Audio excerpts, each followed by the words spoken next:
बांकीपुर उपचुनाव में मिले करारी हार के बाद अब बिहार सरकार जो है जेएनजी को अपने पक्ष में लेने के लिए जो है लगातार प्लान बना रही है। बता दें आपको कि बांकीपुर में जिस तरह से अपने ही गढ़ में करारी हार मिली है, बीजेपी के गढ़ कहे जाने वाले जगह, और सम्राट चौधरी अपनी ही पहली परीक्षा में फेल हुए हैं, उसके बाद से जो है अब सरकार जो है जेएनजी की तरफ पूरा अपना ध्यान जो है वो केंद्रित कर चुकी है। बता दें आपको कि इस बार चुनाव में जो हार मिली है उसका कहीं ना कहीं मुख्य कारणों में से एक है जेएनजी का आक्रोश, जेएनजी के द्वारा किए जाने वाला प्रोटेस्ट, जिसके बाद से अब जेएनजी को सरकार अपने पक्ष में करने को लेकर लगातार जो है वह प्रयास कर रही है। बता दें आपको कि बिहार के मुख्यमंत्री सम्राट चौधरी ने आज मंच से ऐलान किया कि बिहार में अब पेपर लीक नहीं होगा। जिस तरह से पिछले दिनों पेपर लीक को लेकर दिल्ली के जंतर मंतर से शुरू हुआ प्रोटेस्ट, बिहार के तमाम जिलों में भी उसका असर देखने को मिला, और उसी का असर है कहीं ना कहीं बांकीपुर उपचुनाव में बीजेपी की करारी हार।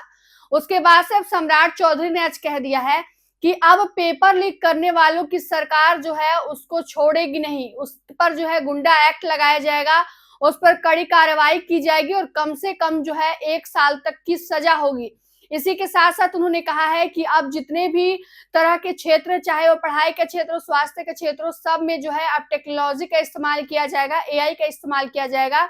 और साथ ही साथ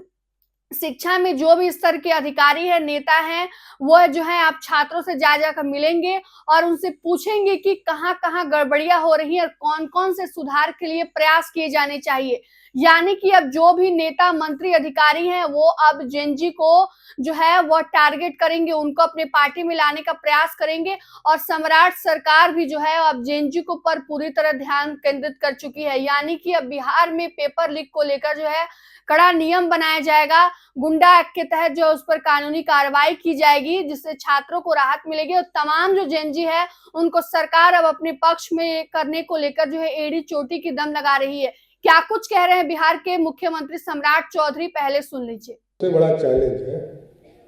वो है परीक्षा सुधार के लिए भी एक कमेटी बनाना पड़ेगा, क्योंकि जितने परीक्षा होते हैं, क्योंकि इतना टेक्नोलॉजी अधिक हो गया, एक आदमी ने अपना यदि ईमान बेच दिया तो क्वेश्चन पेपर मार्केट में आ जाता है। एक आदमी, कोई एक आदमी यदि पूरे सिस्टम में हमारा फेल हो गया तो पूरी चीजों को हमारा डाइवर्ट हो जाता है। क्योंकि हमारे लिए चैलेंज है मैट्रिक का परीक्षा कराना, इंटर का परीक्षा कराना, हमारे लिए चैलेंज है कॉलेज के परीक्षा कराना, हमारे लिए टीचर्स की बहाली होती है उसकी भी चिंता होती है, बीपीएससी की चिंता होती है। तो हम लोगों ने तय किया है कि इसको पूर्ण रूप से एक कमेटी इस पर भी बनाएंगे,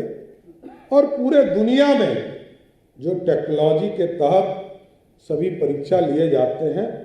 उसके लिए भी एक कमेटी का गठन हम लोग करने का काम करें। मैं बिहार के नौजवानों को, छात्रों को स्पष्ट करता हूं कि उसके मुख्यमंत्री के लेवल पर महीने में एक बार छात्रों के लिए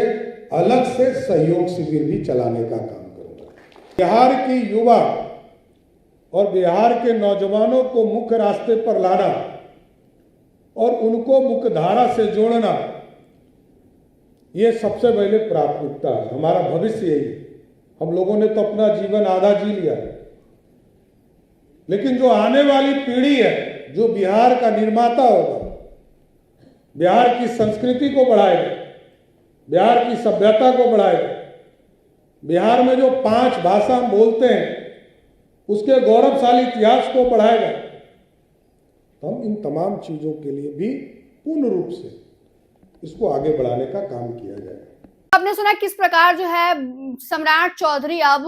तमाम चीजों को लेकर जो है जेएनजी को जो है अपने पक्ष में लेने को कह रहे हैं और कह रहे हैं कि पेपर लीक जो करेगा उसे किसी भी हालत में बख्शा नहीं जाएगा और तमाम जो अधिकारी है अब जाकर छात्रों से मिलेंगे और स्तर पर जाकर, निचले स्तर पर जाकर कहां-कहां कौन सी गड़बड़ियां आ रही हैं उसको मिलकर दूर करने का प्रयास करेंगे, जिससे सभी व्यवस्था जो ज्यादा पारदर्शी और सुदृढ़ और गुणात्मक बनाई जा सकेगी। फिलहाल की इस खबर में इतना ही। तमाम अपडेट के लिए जुड़े रहिए हमसे और देखते रहिए मगही न्यूज। धन्यवाद।